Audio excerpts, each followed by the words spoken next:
Hello friends, આજે બનાવશું સોજીના ઢોકળા। તો એની માટે મીઠું અને ખાંડ નાખી દીધી છે અને ખાટી છાશ નાખવાની છે। હજી થોડી નાખશું અને પછી ઢાંકીને એને 15 મિનિટ માટે આપણે રહેવા દઈશું। સોજી ફૂલે ત્યાં સુધી આપણે એનો વઘાર કરી લઈએ। એમાં નાખવાનો, એમાં રાઈ નથી નાખવાની, ખાલી જીરું, લીલા મરચાંના કટકા અને ડુંગળી નાખી અને સાંતળી લઈશું।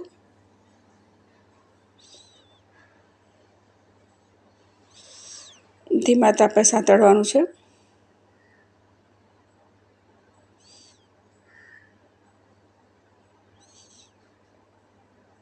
એકદમ બ્રાઉન કલરની થાય ત્યાં સુધી સાંતળવાની।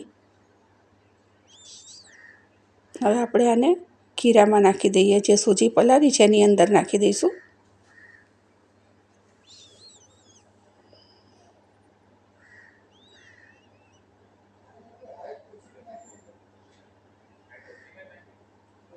મિક્સ કરી લઈએ સરસ।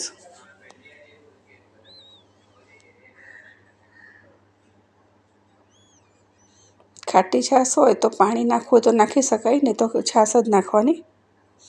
સરસ આ લઈ મિક્સ કરી લઈએ બધું।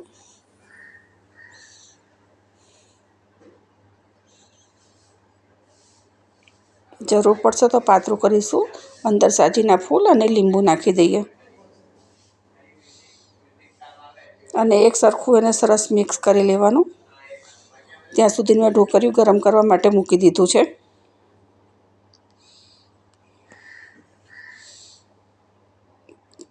થોડું જાડું લાગતું હતું એટલે મેં પાણી નાખ્યું છે થોડું, અને પાતળું કરી લઈએ।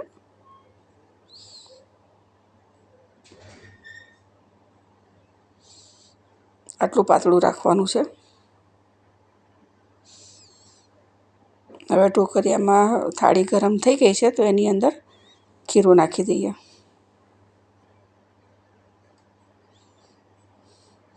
જાડા પાતળા તમારે કરવા હોય એ પ્રમાણે ખીરું નાખવાનું। ઉપરથી અચાર મસાલો નાખી દેવાનો। એ ના હોય તો આપણે જે વાપરીએ છીએ લાલ મરચું નાખી દઈએ તો પણ ચાલે। અને આ 2 થાળી ઢોકળા થાય ત્યાં સુધી એનો વઘાર કરી લઈએ।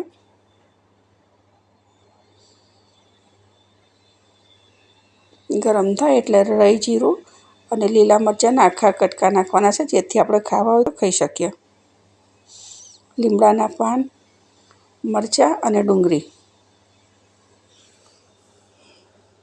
આમાં વઘારમાં નાખી તેના કરતાં થોડીક વધારે બ્રાઉન થવા દેવાની છે। તલ નાખી દઈએ।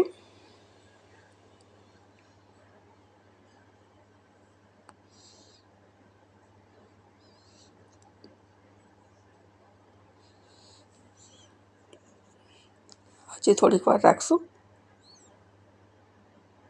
હવે આની અંદર જે ઢોકળા બનાવ્યા છે એ નાખી દઈએ અને સરસ મિક્સ કરી લઈએ।